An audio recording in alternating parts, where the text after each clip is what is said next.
ઓમ શ્રી ગણેશાય નમઃ. જય શ્રી કૃષ્ણ મિત્રો. ખૂબ જ સરસ મજાની આજે આપણે વાર્તા સાંભળીશું કે રાત્રે એઠા વાસણ મૂકવાથી માં લક્ષ્મી શું કહે છે, શું થાય છે એઠા વાસણ મૂકવાથી.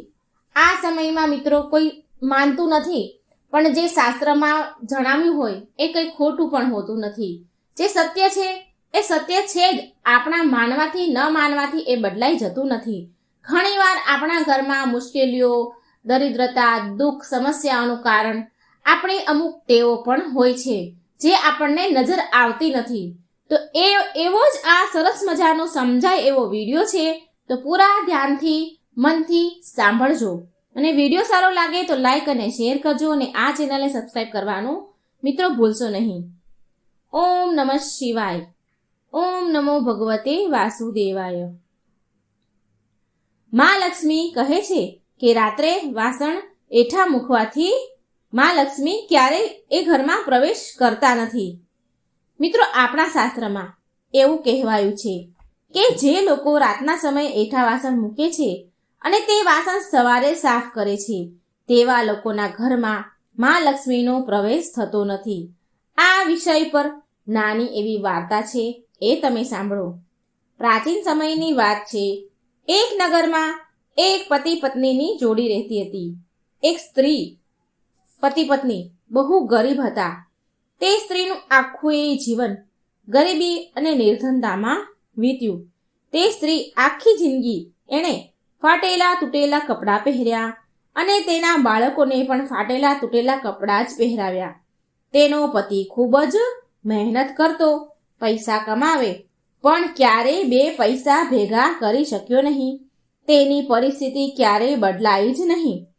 એક સાંધે તો 13 તૂટે એવી દશા હતી. જે માણસો અધિક માત્રામાં ગરીબ હોય છે ને, તેનું જીવન ખૂબ જ દુઃખભર્યું હોય છે. લોકો તેની મજાક બનાવી દે છે. અને આવો જ હાલ આ બંને પતિ પત્નીનો હતો. તેનો પરિવાર હંમેશા ફાટેલા તૂટેલા કપડામાં જ હોય, કારણ કે નવા સારા કપડાં પહેરે એટલું ધન ક્યારેય ભેગું થાય જ નહીં. જ્યારે તે લોકો રસ્તામાં નીકળે એટલે લોકો કાયમ તેને ખટીચર, ભિખારી કહીને બોલાવે, તેની મજાક ઉડાવે. તે પતિ પત્ની ભગવાનની સેવા પૂજા પણ કરતા હતા, પણ ખબર નહીં તેના નસીબમાં શું હતું. તે લોકો ક્યારેય બે પૈસા પામતા જ નહીં. તે પતિ પત્ની હંમેશા તેના ભાગ્યને કોસતા રહે. તે લોકો હંમેશા ઉપરવાળાને દોષ આપે કે એ બંને કહે કે ન જાણે ભગવાને આપણા નસીબમાં શું લખ્યું છે, ક્યારેય આપણને સુખ ન મળ્યું. તે પતિ પત્ની કહે છે કે જ્યારે આપણે મરીને ઉપરવાળાના દરબારમાં જઈશું તો ભગવાનને આપણે એક જ સવાલ કરીશું કે ભગવાન, અમે એવો તે કયો ગુનો કર્યો હતો, એવું તે શું અપરાધ કર્યા હતા કે અમને આટલું દુઃખી અને આટલી ગરીબી તમે આપી? અમારું આખું જીવન ગરીબીમાં જ ગયું. બંને આવી જ વાતો કરતા આ બંને આમને આમ એમણે આખું જીવન ગરીબીમાં વિતાવ્યું અને આમને આમ બંને વૃદ્ધ થયા. હવે તે સમયે કમાવાની હાલતમાં પણ નહોતા. તેમની ઘરની દશા બહુ વધારે ને વધારે ખરાબ થઈ, કારણ કે હવે એ કમાય એવી તો એમની હાલત નથી, તો કમાવા કેવી રીતે જાય? એટલે ઘરની દશા વધારે દુર્બળ થઈ ગઈ. ઘણી વાર તો ભૂખ્યા સુવાના વારા આવે. ઘણી વખત ભૂખ્યા જ સૂઈ ગયા હતા. અને તેના બાળકો પણ કમાવા માટે જ્યાં ત્યાં મહેનત કરે, પણ બે પૈસા કમાઈ શકતા નહીં. અંતે તે વૃદ્ધ પતિ પત્નીનું મૃત્યુ થયું અને મર્યા પછી ભગવાન ધર્મરાજાના દરબારમાં ગયા. તે બંને પતિ પત્ની ધર્મરાજાના દરબારમાં આવે છે અને ધર્મરાજા બંને પતિ પત્નીના લેખા જોખા જુએ છે. અને ધર્મરાજા આ બંનેને કહે છે કે તમે મનુષ્ય યોનિમાં અવતાર લીધો છે, તો પણ તમારા હાથે કોઈ પુણ્ય કામ થયું નથી. તમે બંનેએ તમારા હાથોથી પુણ્ય દાન કર્યું નથી, ન કોઈ દાન દક્ષિણા આપી. તમે લોકોએ કોઈ પણ સારું ધર્મનું કાર્ય નથી કર્યું. તમારા ખાતામાં કોઈ પણ જાતનું પુણ્ય જમા નથી. માટે તમને બેવને કઠોરથી કઠોર દંડ દેવામાં આવે છે. ધર્મરાજાની આવી વાત સાંભળી બંને પતિ પત્ની ધર્મરાજાને કહે છે કે હે પ્રભુ, અન્યાય તો તમે અમારી સાથે કર્યો છે. પ્રભુ, જો તમે અમને ગરીબીમાં ન રાખ્યા હોત, જો તમે અમારા નસીબમાં થોડું એ ધન લખ્યું હોત, ધન આપ્યું હોત, તો પ્રભુ અમે અમારા હાથોથી જરૂર દાન ધર્મ કર્યું હોત, જરૂર પુણ્ય કર્યું હોત. પણ ભગવાન, અમને તો અમારા પેટ ભરવા પૂરતું પણ ધન અન્ન મળતું ન હતું.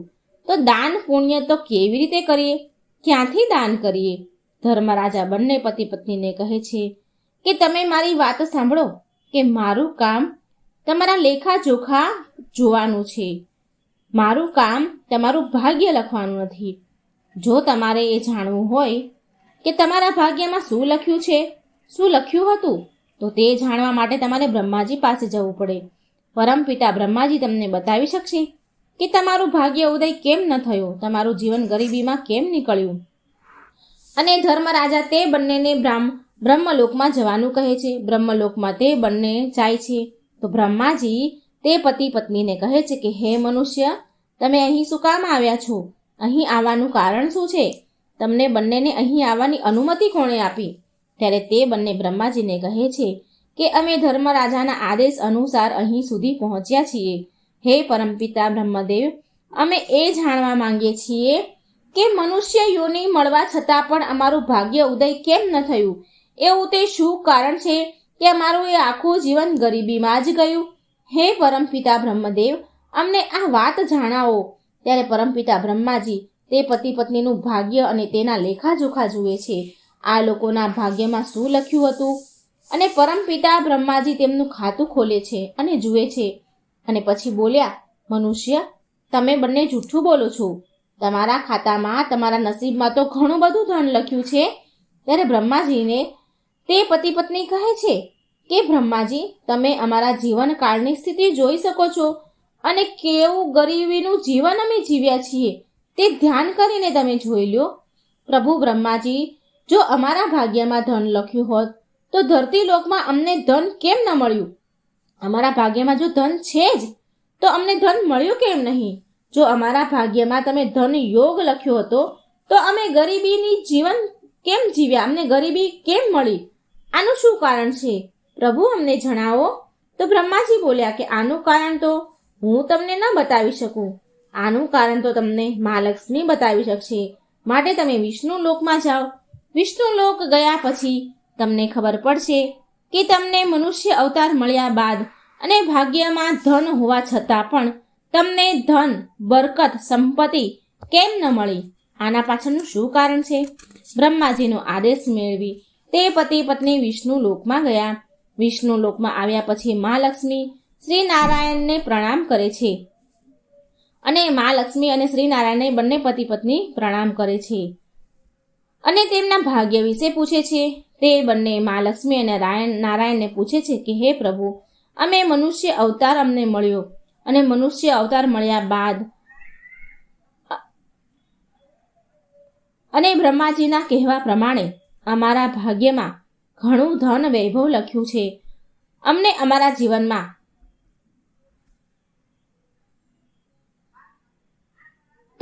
અમારા જીવનમાં ગરીબી કેમ મળી?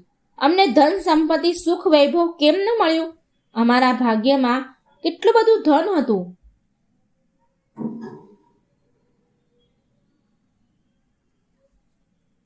છતાં પણ અમારું જીવન ગરીબીમાં જ કેમ ગયું? અમારે આ જાણવું છે. આનું કારણ શું છે? એટલે ભગવાન વિષ્ણુ લક્ષ્મીજીને કહે છે કે દેવી લક્ષ્મી, હવે તમે જ કહો કે તમારું આગમન આ લોકોના ઘરે કેમ ના થયું? તમે એમના ઘર સુધી કેમ ન પહોંચ્યા? જો કે પરમ પિતાએ તેના ભાગ્યમાં તો ધન લખ્યું હતું ને, તો તમે તેમના ઘરે કેમ ન ગયા? ત્યારે મા લક્ષ્મી શ્રી હરિ વિષ્ણુને કહે છે કે પ્રભુ, તમને એ વાત તો સારી રીતે ખબર હશે ને કે જે ઘરમાં ગંદકી રહે છે, જે ઘરોમાં સફાઈ નથી હોતી, ગંદકી હોય છે, એ ઘરોમાં રાતના સમયના એઠા વાસણ પડેલા હોય છે, તે ઘરોમાં મારું આગમન નથી થતું. તે ઘરના દરવાજેથી જ હું પાછી વળી જાઉં છું. એટલે વિષ્ણુ ભગવાન તે બંને પતિ પત્નીને પૂછે છે કે તમે તમારા ઘરમાં એઠા વાસણ રાખતા હતા? એટલે તે ગરીબ સ્ત્રી હતી તે બોલી, હા પ્રભુ, સવારના વાસણ હું સાફ કરતી હતી, પણ રાતના વાસણ તો હું એઠા જ મૂકી દેતી હતી. આ આદત મને પહેલેથી જ હતી કે રાતના વાસણ ક્યારે હું સાફ કરતી જ ન હતી. રાતના વાસણ રોજ સવારે જ સાફ કરતી હતી. ત્યારે વિષ્ણુ ભગવાન બંને પતિ પત્નીને કહે છે કે તો આ તમારા ગરીબીનું કારણ આ જ છે, કારણ કે મા લક્ષ્મીનું આગમન રાતના સમયે જ થાય છે. પૃથ્વી લોક પર મા લક્ષ્મી બધા જ મનુષ્યના ઘરે રાતે બ્રહ્મ મુહૂર્તમાં જાય છે, અને એ સમયે જો તમારા ઘરમાં ગંદકી હોય તો લક્ષ્મીજી તમારા ઘરના દરવાજેથી જ પાછા વળી જાય છે. અને મા લક્ષ્મીજી બંને પતિ પત્નીને કહે છે કે સંસારમાં જે પણ લોકો ઘરમાં હેઠા વાસણ મૂકે છે તો એ વાસણમાં ગંદકી રહે છે, માખીઓ, જીવજંતુ મણમણે છે, તે વાસણમાં જીવજંતુ થાય છે, અને ગંદકીના કારણે ઘરમાં નકારાત્મકતા ઉર્જા ઉત્પન્ન થાય છે, અને અલક્ષ્મીનો પ્રવેશ તે ઘરમાં થાય છે. તે ઘરમાં દરિદ્રતા આવી જાય છે, અને જ્યાં દરિદ્રતા હોય તેવા ઘરમાં મા લક્ષ્મીનો પ્રવેશ ક્યારેય ન હોય, મા લક્ષ્મીનો વાસ ક્યારેય ન થાય. બંને પતિ પત્નીને તેની કરણીનું ફળ ભોગવવું પડ્યું. બંને આ આદતના કારણે ગરીબ રહ્યા, અને તે બંનેને આ જાણ્યા પછી ઘણો પછતાવો થયો કે આપણે જો આપણા ઘરમાં એઠા વાસણ ન રાખ્યા હોત તો મનુષ્ય જીવનમાં ધનની પ્રાપ્તિ થઈ હોત. મનુષ્ય જીવનમાં ધનની પ્રાપ્તિ થઈ હોત, પુણ્ય કમાયા હોત. લક્ષ્મીજી કહે છે કે એઠા વાસણ જ્યાં હોય છે ત્યાં અલક્ષ્મીનો પ્રવેશ થાય છે, દરિદ્રતા વાસ કરે છે, માટે ત્યાં મારો પ્રવેશ ક્યારેય નહીં થાય. પાછળથી પછતાવો કરવા છતાં તો સારું છે કે એકવાર વધારે મન લગાવી કોશિશ કરવી જોઈએ. આજકાલ લોકો જલ્દી નિરાશ થઈ જાય છે, હાર માની લે છે, અને પોતાના સપના સાથે કોમ્પ્રોમાઇઝ કરી લે છે. પછી જેવી રીતે ધીમે ધીમે સમય વીતી જાય છે, પછી એવો વિચાર કરે છે કે એકવાર કદાચ કોશિશ કરી લીધી હોત તો સારું હતું. તો મિત્રો, આ હતી મા લક્ષ્મીની કથા. મિત્રો, આપણે માતા લક્ષ્મીની, ભગવાન વિષ્ણુની સરસ મજાની કથા સાંભળીશું, માતાજીનો મહિમા સાંભળીશું. વિડીયો અંત સુધી જોજો. માતાજીની, લક્ષ્મીજીની વાર્તા અધૂરી છોડતા નહીં. પૂરા ધ્યાનથી, મનથી અંત સુધી વિડીયોને સાંભળજો. વિડીયો સારો લાગે તો લાઈક અને શેર કરવાનું ભૂલશો નહીં. કોમેન્ટ બોક્સમાં માતાજીનું નામ પણ જરૂર લખજો. જય મા લક્ષ્મી. એક ગામમાં ગરીબ એક બ્રાહ્મણ રહેતા હતા. એ નિયમિત રૂપથી ભગવાન શ્રી વિષ્ણુની પૂજા કરતા હતા, અને તેની ભક્તિથી પ્રસન્ન થઈને ભગવાન વિષ્ણુએ તેને દર્શન દીધા અને તેને મનોકામના માંગવા માટે કહ્યું. તો બ્રાહ્મણ કહે છે, બ્રાહ્મણ બોલ્યા કે મારી ઈચ્છા છે કે શ્રી લક્ષ્મીજીનો નિવાસ સદાય મારા ઘરમાં થઈ જાય. આ સાંભળી ભગવાન વિષ્ણુએ કહ્યું, લક્ષ્મીજીને પ્રાપ્ત કરવાનો સરળ માર્ગ બ્રાહ્મણને બતાવ્યો. ભગવાન વિષ્ણુ કહે છે કે મંદિર સામે એક સ્ત્રી દરરોજ આવે છે અને છાણા થાપે છે. તું એને તારા ઘરે આવવાનું નિમંત્રણ આપજે. એ સ્ત્રી દેવી લક્ષ્મી છે. એના ઘરે આવી જવા બાદ તારું ઘર અન્ન ધનથી ભરાઈ જશે. તારા ઘરે બોલાવીશ તો તારું ઘર ધનથી ધાન્યથી ભરાઈ જશે. આમ કહીને ભગવાન વિષ્ણુ અંતર ધ્યાન થઈ ગયા. બીજા દિવસે સવારે 4 વાગે બ્રાહ્મણ મંદિર સામે જઈને બેસી ગયા, અને લક્ષ્મીજી પણ છાણા થાપવા માટે આવ્યા. તો બ્રાહ્મણે તેને એના ઘરે આવવા માટે નિવેદન કર્યું. એ સ્ત્રીને બ્રાહ્મણની વાત સાંભળી લક્ષ્મીજી સમજી ગયા કે આ બધું શ્રી હરિ વિષ્ણુ ભગવાનના કહેવાથી થયું છે. લક્ષ્મીજીએ બ્રાહ્મણને કહ્યું, તું મહાલક્ષ્મીનું વ્રત કર. મહાલક્ષ્મીએ એમનું અસલ દિવ્ય સ્વરૂપ પ્રગટ કર્યું, અને લક્ષ્મીજીએ કહ્યું બ્રાહ્મણને કે તું મહાલક્ષ્મીનું વ્રત કરજે. 16 દિવસ વ્રત કર, અને 16મા દિવસે ચંદ્રમાને અર્ઘ્ય આપવાથી તારી સર્વ મનોકામના પૂરી થશે. બ્રાહ્મણે દેવીના કહ્યા અનુસાર વ્રત અને પૂજન કર્યું, અને દેવીને ઉત્તર દિશા તરફ મુખ રાખીને પોકારવા લાગ્યા લક્ષ્મીજીને, અને લક્ષ્મીજીએ તેમનું વચન પૂરું કર્યું. એ દિવસથી આ વ્રત પૂરી શ્રદ્ધાથી કરવામાં આવે છે. જે ભક્ત પૂરી શ્રદ્ધાથી મનથી આ વ્રત કરે છે તો મા લક્ષ્મી તેની સર્વ મનોકામના પૂરી કરે છે, અને મા લક્ષ્મી તેની કૃપા સદાય એના ભક્ત પર વરસાવે છે. બોલો મહાલક્ષ્મીની જય. લક્ષ્મીજીની બીજી કથા. ભગવાન વિષ્ણુ અને લક્ષ્મીજીની આ કથા છે. એક સમયની વાત છે. એકવાર મહાલક્ષ્મી અને ભગવાન વિષ્ણુ પૃથ્વી પર વેશ બદલીને આવ્યા ભ્રમણ કરવા માટે. સાધુ અને સાધ્વીનું વેશ ધારણ કર્યું. એટલે મહાલક્ષ્મી ભગવાન વિષ્ણુને પૂછે છે કે સ્વામી, તમે પૃથ્વીલોક પર કયા ઉદ્દેશથી આવ્યા છો? શું કોઈ ભક્ત ઉપર સંકટ આવ્યું છે કે તમે પણ અને મને સાથે પણ તમે લઈ આવ્યા છો? એટલે શ્રી હરિ હસીને બોલ્યા કે દેવી, આ મૃત્યુલોક તો સહુ પોતાના કર્મ અનુસાર કષ્ટ ભોગવે છે. મૃત્યુલોકમાં હરેક વ્યક્તિ, હરેક મનુષ્ય, હરેક જીવ પોતાના કર્મ અનુસાર કષ્ટ, સુખ, દુઃખ ભોગવે છે. હું એ જોવા માંગુ છું કે આટલા કષ્ટ સહન કર્યા બાદ પણ શું પુણ્ય કમાય છે મનુષ્ય? ભક્તિ કરે છે કે નહીં? તો સૌથી પહેલા શ્રી હરિ અને મહાલક્ષ્મી એક ધનવાન શેઠના ઘરે પહોંચે છે. ત્યાં જઈને દરવાજે ઊભે રહીને શેઠજીને અવાજ દે છે, બોલાવે છે.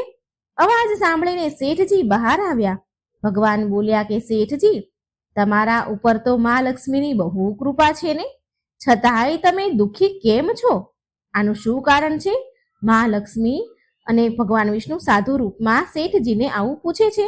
શેઠજી એમને જોઈને રડવા લાગ્યા અને બોલ્યા કે હે સાધુ મહારાજ, મારા કષ્ટનું કારણ આ ઘર જ છે જેને તમે લક્ષ્મીજીની કૃપા કહો છો. મારું બધું જ ધન મારા દીકરાઓ લઈ ગયા, મારા દીકરાઓએ લઈ લીધું અને મને અને મારી પત્નીને અહીં છોડીને ચાલ્યા ગયા. હવે હું આ ઘરમાં મારી પત્ની અને હું બંને રહીએ છીએ અને મારી પત્ની બહુ બીમાર છે. એ હંમેશા તેના દીકરાઓને યાદ કર્યા કરે છે. જો આ ધન જ ન હોત ને તો લાલચ પણ ન હોત, અમારા દીકરા અમારી પાસે હોત. આ સાંભળીને ભગવાન વિષ્ણુ બોલે છે, શેઠજી, તમારા દુઃખનું કારણ તમારું ધન નથી પણ તમારા કર્મ છે. તમે ધન ગરીબો પર અત્યાચાર કરીને કમાયા છો અને બાળકોનું એ ધનથી પાલન પોષણ કર્યું છે.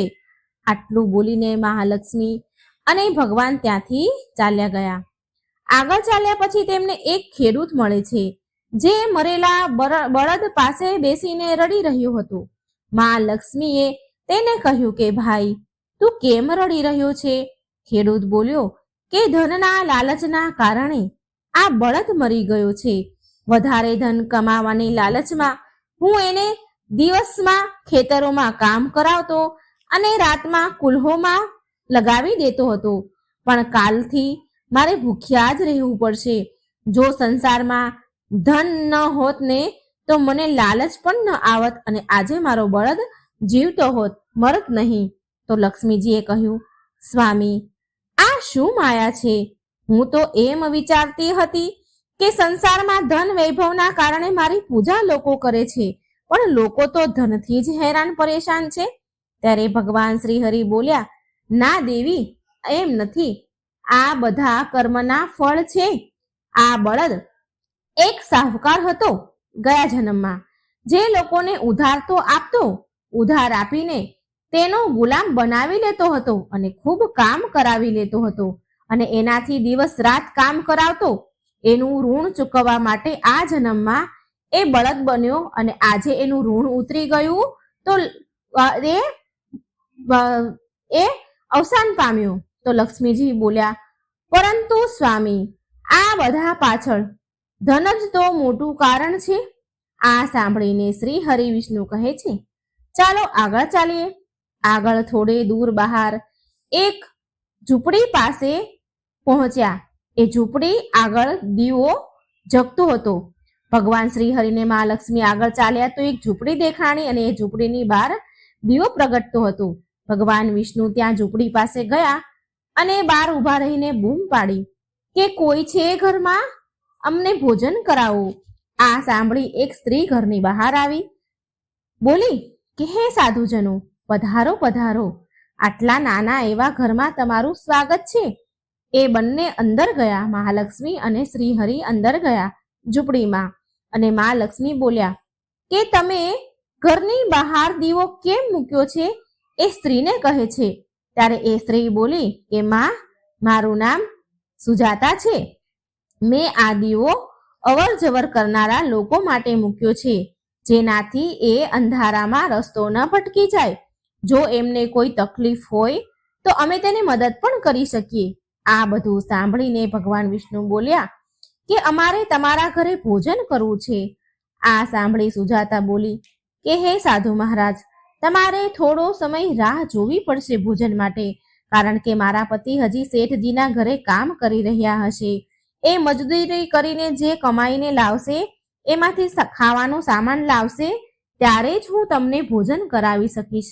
આ સાંભળી લક્ષ્મીજી બોલ્યા કે તારી પાસે તો ધન નથી, જો તારા પતિ કંઈ નહીં લાવે તો શું થશે? સુજાતા બોલી કે શ્રી હરિ અને મહાલક્ષ્મીની કૃપાથી એક સમયનું ભોજન તો અમને જરૂર મળી જાય છે. એ અમારા માટે ઘણું છે, ઘણું બધું છે. એટલું અમારા માટે ભગવાનની કૃપાથી અમે અત્યાર સુધી ક્યારેય ભૂખ્યા નથી સૂતા, તો આજે પણ ભૂખ્યા નહીં સૂઈએ. આનાથી વધારે લાલચ અમને નથી. થોડી વારમાં સુજાતાનો પતિ આવ્યો અને સામાન લઈ આવ્યો અને બંનેએ જમવાનું બનાવ્યું અને સાધુ મહારાજ અને તેની પત્ની જે ભગવાન હતા તેમની સામે મૂક્યું. જમવાનું મૂકીને સુજાતા બોલી, આ રૂખું સુખું અમે ભગવાનનો પ્રસાદ સમજીને ગ્રહણ કરીએ છીએ રોજ. તમે પણ પ્રસાદ સમજીને ગ્રહણ કરો. તમે પણ પ્રસાદ સમજીને જમો. આનાથી તમને સંતોષ મળશે, સંતુષ્ટિ મળશે. ભગવાન વિષ્ણુ અને મા લક્ષ્મીએ પ્રેમથી ભોજન કર્યું.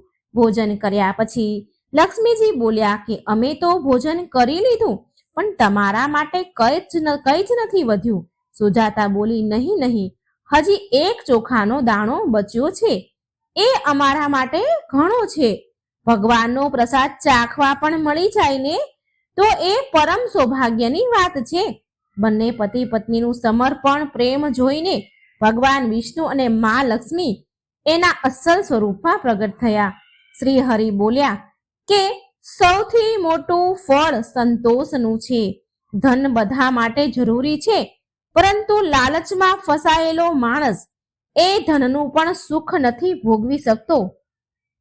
તમે બંને આજે પોતે ભૂખ્યા રહીને અમને ભોજન કરાવ્યું છે. આજથી આ ઘરમાં અન્ન ધનના ભંડાર ભર્યા રહેશે. બંને પતિ પત્ની એના ચરણોમાં પડી ગયા અને બોલ્યા, ભગવાન, જો તમારે અમને કંઈક આપવું જ હોય તો તમારી ભક્તિ પ્રદાન કરો, તમારી ભક્તિ આપો. ભગવાન વિષ્ણુ અને મા લક્ષ્મીએ તેને આશીર્વાદ આપ્યા અને અંતર ધ્યાન થઈ ગયા. એ દિવસથી બંને પતિ પત્ની ભજન અને સત્સંગમાં બધો જ સમય વિતાવા લાગ્યા. બોલો જય શ્રી હરિ ભગવાન વિષ્ણુની જય, મહાલક્ષ્મીની જય. મહાલક્ષ્મીની વૈભવલક્ષ્મીની વ્રત કથા. એક સમયની વાત છે. એક શહેરમાં શીલા નામની સ્ત્રી એના પતિ સાથે રહેતી હતી. શીલા ઘણી ધાર્મિક સ્વભાવની હતી અને ભગવાનની કૃપાથી એને જે કંઈ પ્રાપ્ત થયું હતું એને એમાં ઘણો સંતોષ હતો. શહેરનું જીવન જરૂર જીવતી હતી શીલા, પણ શહેરના જીવનનો રંગ તેના પર હજી ચડ્યો ન હતો. ભજન, કીર્તન, ભક્તિભાવ અને પરોપકારનો ભાવ એનામાં હજી પણ હતો. એ એના પતિ અને તેની ગૃહસ્થીમાં ખુશ હતી. આડોશ પાડોશના લોકો તેના વખાણ પ્રશંસા કરતા હતા. જોતા જોતામાં સમય ઘણો બદલાયો, ઘણો વીત્યો અને તેનો પતિ કુસંગતનો શિકાર થઈ ગયો. એ અમીર બનવાનું સપનું જોવા લાગ્યો. વધારે ને વધારે ધન મેળવવાને લાલચમાં ખોટા રસ્તા પર ચાલી નીકળ્યો. જીવનના રસ્તા પર ભટકવાના કારણે તેની સ્થિતિ ભિખારી જેવી થઈ ગઈ. ખરાબ મિત્રો સાથે સંગત થઈ ગઈ. ખરાબ મિત્રો સાથે રહેવાથી તે દારૂ, જુગાર અને નશાવાળા પદાર્થોનું સેવન કરવા લાગ્યો. આ ખરાબ આદતોના કારણે તેને બધું જ ખોઈ દીધું. તે શીલા સાથે મારપીટ કરવા લાગ્યો. શીલાના ઘરેણા ગીરવે મૂકી દીધા. તેનું ઘર અને તેની આવી પરિસ્થિતિ જોઈ અને શીલા બહુ દુઃખી રહેવા લાગી. પરંતુ એ ભગવાન પર બહુ શ્રદ્ધા રાખતી હતી, ભગવાન પર વિશ્વાસ રાખવા વાળી હતી અને તેને ભગવાન પર બહુ વિશ્વાસ હતો. એક દિવસ બપોરના સમયમાં તેના ઘરના દરવાજે કોઈકે દરવાજો ખખડાવ્યો. એટલે શીલાએ દરવાજો ખોલ્યો તો સામે પાડોશના ડોશીમાં ઊભા હતા. માજીના ચહેરા ઉપર એક વિશેષ તેજ, પ્રેમ અને સ્નેહ હતો. એમના ચહેરા પર સ્નેહ છલકી રહ્યો હતો. દેવી જેવા દેખાતા હતા. શીલાએ માજીને ઘરની અંદર લાવી અને બેસવા માટે કહ્યું. માજી બોલ્યા, કેમ શીલા, મને ઓળખી નહીં તું? દર શુક્રવારે લક્ષ્મીજીના મંદિરે ભજન કીર્તન કરવા માટે તું આવતી હતી ને? એ સમયે ત્યાં હું આવું છું, છતાં પણ શીલા કઈ સમજી નહીં. પછી એ માજી બોલ્યા, શીલા, તું બહુ દિવસથી મંદિર કેમ નથી આવી? તો હું તને જોવા આવી છું. તને મેં બહુ દિવસથી મંદિરમાં જોઈ નહીં, તો હું તને જોવા આવી. માજીના અતિ પ્રેમ ભર્યા શબ્દથી શીલાનું હૃદય પીગળી ગયું. માજીના સરસ પ્રેમના વ્યવહારથી શીલાને ઘણી શાંતિ મળી અને શીલાએ તે માજીને તેના ઘરની પરિસ્થિતિની બધી જ વાત કરી, બધું સંભળાવ્યું. આ બધું સાંભળીને માજી બોલ્યા, મા લક્ષ્મી તો પ્રેમ અને કરુણાનો અવતાર છે. તેમના ભક્તો પર હંમેશા મમતા રાખે છે. માટે તું ધીરજ રાખ અને માતા લક્ષ્મીનું વ્રત કર. આનાથી બધું જ સારું થઈ જશે. શીલાના પૂછવા પર માજીએ તેને વ્રતની બધી જ વિધિ કહી. માજી બોલ્યા, બેટા, મા લક્ષ્મીનું આ વ્રત બહુ સરળ છે. આ વ્રતને વૈભવ લક્ષ્મી વ્રત કહેવાય છે. આ વ્રત કરવાવાળાની બધી જ મનોકામના પૂરી થાય છે અને એ સુખ સંપત્તિ અને તેને યશ પ્રાપ્ત થાય છે. તે દિવસે વ્રતનો સંકલ્પ કર્યો. શીલા આંખો બંધ કરીને બોલી તો આંખો ખોલી તો કોઈ સામે હતું નહીં. એ વિચારવા લાગી કે આ માજી ક્યાં ગયા?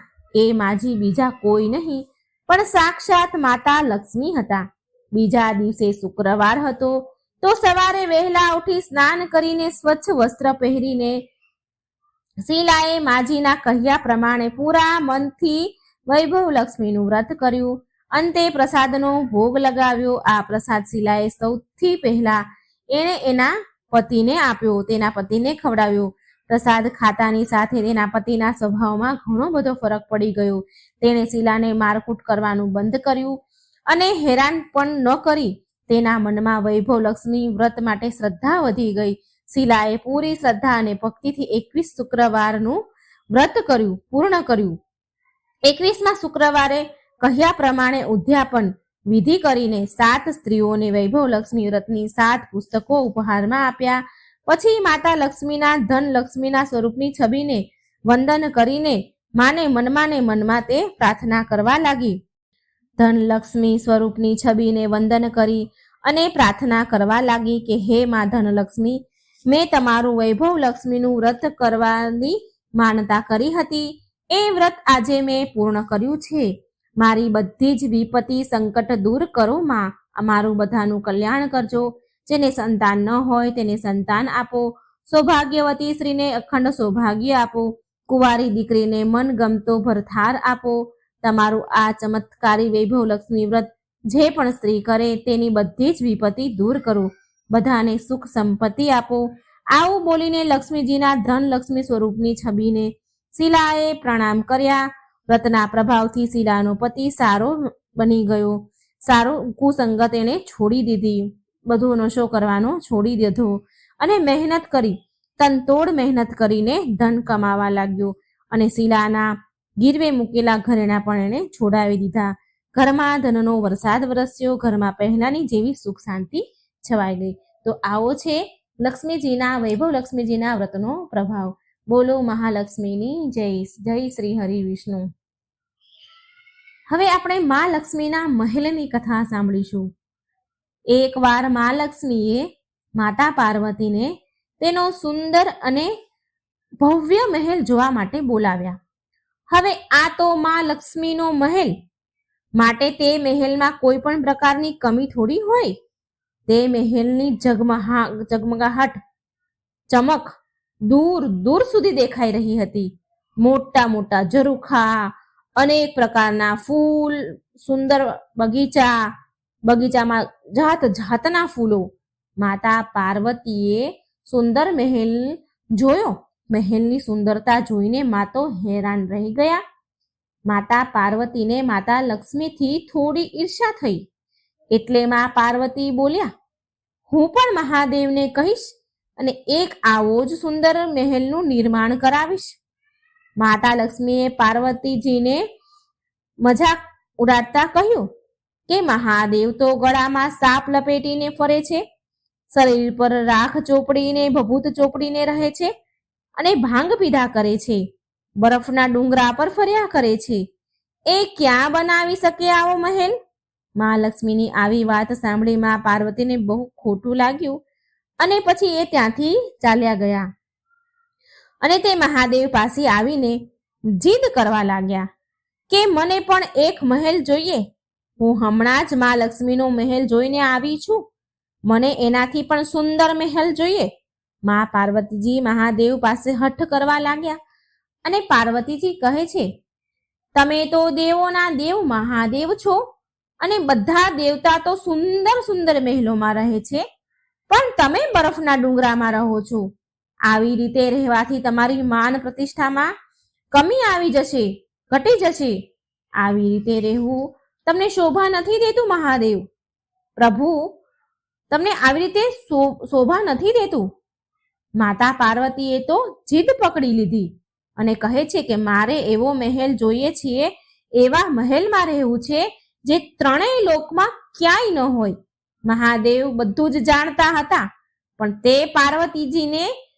પાર્વતીજીની વાત માનતા ન હતા. મહાદેવ કહે છે, અરે દેવી, હું તો યોગી છું, હું મહેલમાં ચેનથી નહીં રહી શકું. મને તો આવી રીતે જ રહેવામાં આનંદ આવે છે. પણ મા પાર્વતી માન્યા નહીં અને છેવટે મહાદેવને તો ઝૂકવું જ પડ્યું. સ્ત્રી હઠ આગળ કોનું ચાલે? મહાદેવ મહેલ બનાવવા માટે વિશ્વકર્માજીને બોલાવ્યા અને તેમને એવો મહેલ બનાવવાનું કહ્યું કે જેની બરાબરી ત્રણેય લોકમાં ક્યાંય ન થાય, ક્યાંય ત્રણેય લોકમાં એવો મહેલ ન હોય. વિશ્વકર્માજી મહેલ બનાવવા માટે જગ્યા શોધવા લાગ્યા. શોધતા શોધતા તેમને એક એવી જગ્યા મળી જે ચારેય બાજુથી પાણીથી ઢંકાયેલી હતી અને વચ્ચે 3 સુંદર પર્વત દેખાઈ રહ્યા હતા અને તે જગ્યા સુંદર ફૂલો અને વનસ્પતિઓથી ભરેલી હતી. મિત્રો, આ બીજી કોઈ પણ નહીં પણ લંકા હતી. વિશ્વકર્માજી તેમના કામમાં તો લાગી ગયા અને વિશ્વકર્માજીએ થોડા જ સમયમાં સુંદર મહેલ તૈયાર કરી દીધો. તેની સુંદરતા તો અપાર હતી. પૂરો મહેલ સોનાથી બન્યો હતો. મોટા મોટા સોનાના ઝરૂખા, સુંદર સુંદર બાગ બગીચા. મહેલ એટલો બધો સુંદર હતો કે જે પણ તેને અંદર જાય, જે પણ તે મહેલને જુએ તે તેના વખાણ કરતા જ ન થાકે. માતા પાર્વતીએ ગૃહ પ્રવેશનું મુહૂર્ત નીકાળ્યું. બધા દેવી દેવતાઓને બોલાવવામાં આવ્યા અને ગ્રહ પ્રવેશની પૂજા માટે તેમણે રાવણને બોલાવ્યો, કારણ કે રાવણ બહુ વિદ્વાન પંડિત હતો. રાવણે ગ્રહ પ્રવેશની પૂજા પૂરી વિધિ વિધાનથી કરાવી. પૂજા સમાપ્ત થયા પછી ભોળાનાથે રાવણને દક્ષિણા માંગવાનું કહ્યું અને રાવણના મનમાં પણ લાલચ આવી ગઈ અને આ રાવણ પણ તે સોનાના મહેલને જોતો જ રહી ગયો હતો. રાવણ બોલ્યો, મને તો દક્ષિણામાં આ મહેલ જ જોઈએ છે. પાર્વતીજી આ સાંભળીને બહુ દુઃખી થઈ ગયા અને સાથે તેમને બહુ જ ક્રોધ આવી રહ્યો હતો. મા પાર્વતી બોલ્યા, રાવણ, તે મને બહુ દુઃખી કરી છે. મેં કેટલી હઠ કરીને મહાદેવ પાસે આ મહેલ બનાવડાવ્યો અને તે આ મહેલ જ મારી પાસેથી માંગી લીધો. જે મારું અરમાન હતું, મારું સપનું હતું, મારી ઈચ્છા હતી, એ જ તે માંગી લીધું. મા પાર્વતી કહે છે, રાવણ, તું કઈ બીજું પણ માંગી શકતો હતો, પણ તે મહેલ માંગીને મારું સપનું તોડી નાખ્યું. માને બહુ ક્રોધ આવ્યો. બહુ ક્રોધમાં આવીને મા પાર્વતીજી રાવણને શ્રાપ આપે છે કે મહાદેવનો જ એક અંશ એક દિવસ આ મહેલને બાળીને રાખ કરી દેશે અને તેની સાથે જ તારા કુળનો પણ વિનાશ પ્રારંભ થઈ જશે. તે મા પાર્વતીનો જ શ્રાપ હતો, જેના કારણે ભગવાન શિવનો અવતાર હનુમાનજીએ લંકાને સળગાવી દીધી હતી. તો મિત્રો આ હતી મહાલક્ષ્મી અને મા પાર્વતીની સરસ મજાની વાર્તા. સાંજના કચરો વાળવા વિશેની કથા છે. મિત્રો સવારમાં બ્રહ્મ મુહૂર્તમાં કચરો વાળવો એ તો આપણે બધા જ જાણીએ છીએ અને ઘણા લોકો કરતા પણ હશે. પણ સાંજના જે 4 વાગ્યાનો કચરો વાળવાનો જે સમય છે આ વિશે ઘણું બધું સમજવા જેવું છે. આ વાર્તામાં લક્ષ્મીજી કહે છે. ખૂબ જ સરસ મજાનો વિડીયો છે મિત્રો, અંત સુધી સાંભળજો. આ વાત લગભગ હજી સુધી કોઈ નહીં સાંભળી હોય તો એક વાર્તાના માધ્યમથી આપણે સાંભળીએ. આપણા વડીલ કહે છે કે સાંજે 4 વાગે કચરો જરૂર વાળવો જોઈએ. એમનું કહેવું એકદમ સાચું છે અને હજી પણ જે કહે છે આપણા વડીલો એ સાચું જ કહે છે. સાંજના 4 વાગે કચરો વાળવાથી ઘરની દરિદ્રતા જતી રહે છે. ઘરમાં સુખ સમૃદ્ધિનો વાસ થાય છે. સુખ સમૃદ્ધિના ભંડાર ભર્યા રહે છે. મા લક્ષ્મી એના જ ઘરમાં નિવાસ કરે છે જ્યાં સાફ સફાઈ સ્વચ્છતા હોય છે, ઝાડા નથી હોતા, જ્યાં દરિદ્રતા નથી રહેતી. જે સ્ત્રી વહેલી સવારે બ્રહ્મ મુહૂર્તમાં ઉઠીને કચરો વાળી સ્નાન કરીને રસોઈની સફાઈ કરે છે, રાતના રેઠા વાસણ નથી હોતા જેના ઘરમાં, ત્યાં મા લક્ષ્મીનો હંમેશા વાસ રહે છે. મા લક્ષ્મીનો હંમેશા ત્યાં આશીર્વાદ બન્યો રહે છે. એ ઘરમાં માતા લક્ષ્મી નિવાસ કરે છે. એ ઘરમાં બરકત દેવતાનો પણ વાસ રહે છે. ત્યાં ક્યારેય નુકસાન નથી થતું, હંમેશા નફો થાય છે. સાંજના 4 વાગ્યાનો કચરો વાળવો કેમ જરૂરી છે આની એક પૌરાણિક કથા છે, એ હું તમને સંભળાવવા જઈ રહી છું. એક ગામમાં એક ધોબણ રહેતી હતી. તેનું નામ રાની ધોબણ હતું. તેને 2 દીકરા અને 2 દીકરાની વહુ હતી. ધોબણના પતિનું મૃત્યુ બહુ પહેલા થઈ ગયું હતું. રાણી ધોબણના નિયમ હતા. રાણી ધોબણનો નિયમ હતો કે એ દરેક ગુરુવાર અને અમાસના દિવસે ઘાટ પર કપડાં ધોવા જતી ન હતી. એનું પૂરું જીવન લોકોના કપડાં ધોઈને જ નીકળ્યું છે. ગુરુવાર અને અમાસના દિવસે તે લોકોના કપડાં ધોતી ન હતી. બીજો તેનો નિયમ હતો કે ઘરમાં એ સાફ સફાઈ કરતી હતી. 4 રૂમનું મકાન હતું પણ હંમેશા ચમકતું રહેતું હતું. રાણી ધોબણે ક્યારેય ઘરમાં ઝાડા થવા દેતા ન હતા. એ રોજ સાંજ થતા પહેલા એ ઘરમાં કચરો વાળતી અને મુખ્ય મેન દરવાજા સુધી કચરો વાળતી હતી અને કહેતી હતી કે દરિદ્રતા ઘરેથી જાઓ અને સુખ સમૃદ્ધિ ઘરમાં આવો. એની આડોશી પાડોશી પણ સફાઈ વિશે રાણી ધોબણનું ઉદાહરણ આપતી હતી કે સાફ સફાઈ હોય તો રાણી ધોબણ જેવી. રાણી ધોબણે પૂરી ઉંમર ગામ લોકોના, શેઠ લોકોના, જમીનદારોના કપડા ધોવામાં એને પૂરી ઉંમર કાઢી નાખી. રાણી ધોબણના ઘરમાં કોઈ પણ વસ્તુની કમી ન હતી. વહુ, દીકરા અને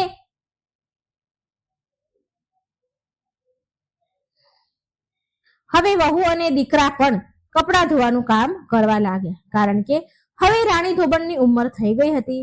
એનાથી હવે કામ બહુ થતું ન હતું. એટલે કપડા ધોવાનું કામ તેણે તેના દીકરાઓને સોંપી દીધું હતું. એ ઘરે જ રહેતી હતી. રાણી ધોબણ હવે ઘરે જ રહે છે, પણ ઘરની સાફ સફાઈ ની પૂરી જવાબદારી હજી એના ઉપર જ હતી. આખા ઘરનું કામ અને સાફ સફાઈ હજી એ રાણી ધોબણ જ કરતી હતી. એક દિવસની વાત છે, રાણી ધોબણ બીમાર પડી ગઈ એટલે એને ખાટલો પકડી લીધો. 2-4 દિવસ તો વહુએ ઘરની સાફ સફાઈ બહુ સારી રીતે કરી, પણ જેમ જેમ દિવસ વીતવા લાગ્યા તો ઘરની સાફ સફાઈનું ધ્યાન દેવાનું વહુએ બંધ કરી દીધું. આ બાજુ રાની ધોબણ પથારીમાં રહીને ઘરની હાલત જોઈને દુખી રહેવા લાગી.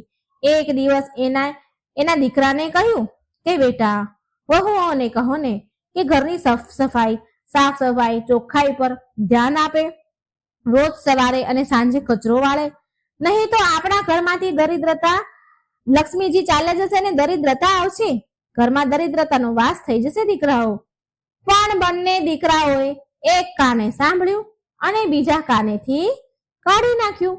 રાણી ધોબણ પથારીમાં પડ્યા બડબડતી હતી, હે મા લક્ષ્મી, મેં પૂરું જીવન, મારી પૂરી ઉંમર ઘરમાં સાફ સફાઈ રાખી છે, રોજ સવારે સાંજે કચરો વાળ્યો છે અને એના કારણે તમે મારા ઘરમાં બિરાજમાન રહ્યા છો. પણ હવે મારી વહુઓ નથી કરી રહી આ કામ, પણ તમે મારું ઘર છોડીને ક્યારેય ન જતા માં. મારા ઘરમાં દરિદ્રતા આવવા ન દેતા.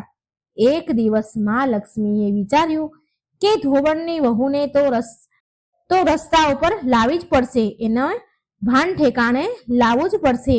ત્યારે માં લક્ષ્મી એક વૃદ્ધ ડોશીનું રૂપ લઈને રાણી ધોબણની ધર્મની બહેન બનીને એમના ઘરે આવ્યા અને એમની સાથે એક લોખંડની પેટી પણ લાવ્યા હતા અને માં લક્ષ્મી તેમની સાથે રહેવા લાગ્યા. એટલે એક દિવસ બંને વહુએ ડોશી બનેલા લક્ષ્મીજીને પૂછ્યું, માસીજી, આ તમારી પેટીમાં શું છે? ત્યારે માતા લક્ષ્મી બનેલા ડોશી બોલ્યા, અરે વહુઓ, મારે કોઈ સંતાન નથી, પતિ પણ નથી રહ્યા, તો આ ધન ભરેલી પેટીને હું શું કરીશ? મેં વિચાર્યું કે મારી બહેનના દીકરાઓ પણ મારા જ દીકરાઓ છે ને, હું આ ધન તમને બંનેમાંથી એકને આપીશ, જે ઘરનું બધું જ સારી રીતે કામ કરશે અને જે હું કહીશ એ બધા કામ કરશે, તો હું એને આ ધન ભરેલી પેટી આપી દઈશ. હવે ધોબણની વહુઓ તો બહુ ખુશ થઈ ગઈ. બંને વહુઓ તેમની સાસુ અને માસીજીની ખૂબ સેવા કરવા લાગી. જેવું સાસુ અને ડોશી બનેલા લક્ષ્મીજી કહે એવો બંને વહુઓ હવે કરવા લાગી.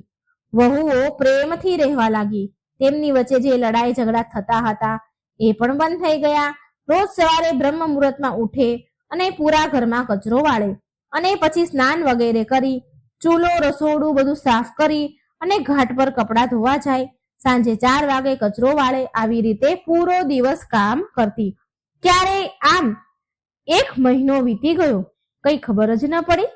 એક દિવસ સાંજના સમયે બંને વહુઓએ સાસુ અને માસીજીની ખૂબ હસીને વાત કરવાનો અવાજ સાંભળ્યો અને એ રાતે બંને વહુ વિચારે છે કે આ બંને ડોશીઓને તો ઊંઘ જ નથી આવી રહી. મોડી રાત સુધી ખબર નહીં શું વાતો કરી રહી છે. હવે આપણે સવારે ઉઠીને જ પૂછશું એમને. પછી બીજા દિવસે રોજની જેમ સવારે વહુઓ ઉઠી કચરા વાળ્યા, નાહી ધોઈ રસોઈ સાફ કરી. જ્યારે સાસુમાં અને ડોશી બનેલા લક્ષ્મીજીને ચા આપવા ગઈ વહુઓ, તો સાસુમાં તો સૂઈ રહ્યા હતા, પણ ડોશીમાં જે લક્ષ્મીજી હતા એ ક્યાંય દેખાયા નહીં. બંને વહુઓ અને છોકરાઓએ આખું ઘર તપાસ્યું, પણ માસીજી તેમને ક્યાંય દેખાયા નહીં. ત્યારે તેમણે એની સાસુમાને જગાડ્યા અને પૂછ્યું, સાસુમા, માસીજી ક્યાં ગયા? અમે પૂરું ઘર જોયું પણ એ ક્યાંય દેખાતા નથી. ત્યારે મોટા દીકરાએ માસીની જે લોખંડની પેટી હતી એ ખોલીને જોયું તો એમાં માતા લક્ષ્મીની બહુ જ સુંદર મૂર્તિ હતી. સાથે એમાં એક ચિઠ્ઠી પણ લખેલી હતી. દીકરાએ પત્ર મોટેથી વાંચ્યો અને બધાએ સાંભળ્યો. એમાં લખ્યું હતું કે મારા બાળકો, હું તમને સુધારવા આવી હતી. તમે તમારી માની વાત માની નહીં, તમારી માતાની વાત સાંભળી નહીં. તમારી માએ ઘરમાં ક્યારેય ગંદકી નથી રાખી, એવો ક્યારેય એના જીવનમાં ક્યારેય દરિદ્રતા પણ નથી આવી. એના જીવનમાં ક્યારેય દરિદ્રતા નથી જોઈ. તમારી માં પથારીમાં રહીને દુખી થઈ રહી હતી. મનમાં ને મનમાં એ બોલતી હતી કે મારી વહુઓ ઘરમાં કચરા પોતા સારી રીતે નથી કરતી, ગંદકી રહે છે, સાંજનો કચરો પણ નથી વાળતી. ઘરમાં દરિદ્રતાનો વાસ થઈ જશે માં. અને એ મને કહેતી હતી, હે માં લક્ષ્મી, તમે મારા ઘરે દરિદ્રતા ન આવવા દેતા, માટે હું તમને શિક્ષા આપવા આવી હતી. તમને બધાને સબક હવે મળી ગયો છે. આ સાંભળીને બધાની આંખોમાં તો આંસુ આવી ગયા. દડ આંસુ વહેવા માંડ્યા. જે દીકરો ચિઠ્ઠી વાંચી રહ્યો હતો એ પણ ખૂબ રડવા લાગ્યો. ત્યાર પછી વહુ અને દીકરાઓએ પોતાની માતાની માફી માંગી, રાણી ધોબણની માફી માંગી અને એમની ભૂલ સ્વીકારી. ત્યાર પછી મા લક્ષ્મી તેમની સામે સાક્ષાત રૂપમાં પ્રગટ થયા. બધાએ મા લક્ષ્મીના ચરણ પકડી લીધા અને તેમની ભૂલની માફી માંગી. માતા લક્ષ્મી બોલ્યા, મારા બાળકો, મેં જે તમને શીખ આપી છે એ હંમેશા યાદ રાખજો અને મારી વહુઓ, તમે આ વાતને પાલવે ગાંઠ બાંધી લો કે હું એ ઘરમાં નિવાસ કરું છું જે ઘરમાં સાફ સફાઈ રહે છે, જે ઘરમાં ઝાડા નથી હોતા, જ્યાં મોટાનું સન્માન થાય છે, બાળકોને પ્રેમ કરવામાં આવે છે, જે ઘરમાં લડાઈ ઝઘડા નથી થતા, પ્રેમથી રહે છે. હું એ ઘરમાં નિવાસ કરું છું સદાય માટે. બધાએ મા લક્ષ્મીના પગ પકડી લીધા અને માફી માંગી અને મા લક્ષ્મીએ એમને ઢગલો આશીર્વાદ દીધા અને રાણી ધોબણને કહ્યું કે આપણે આજે પણ બંને બહેનો જ છીએ અને જ્યારે તારું મૃત્યુ થશે તો તારા મૃત્યુ બાદ મારા લોકમાં જ તું નિવાસ કરીશ. જય હો મા લક્ષ્મી. તો મિત્રો, આ વાર્તાના માધ્યમથી મેં તમને જણાવ્યું કે ઘરમાં સાફ સફાઈ કરવી કેટલી જરૂરી છે અને સાંજના 4 વાગે કચરો વાળવો પણ ખૂબ જ જરૂરી છે.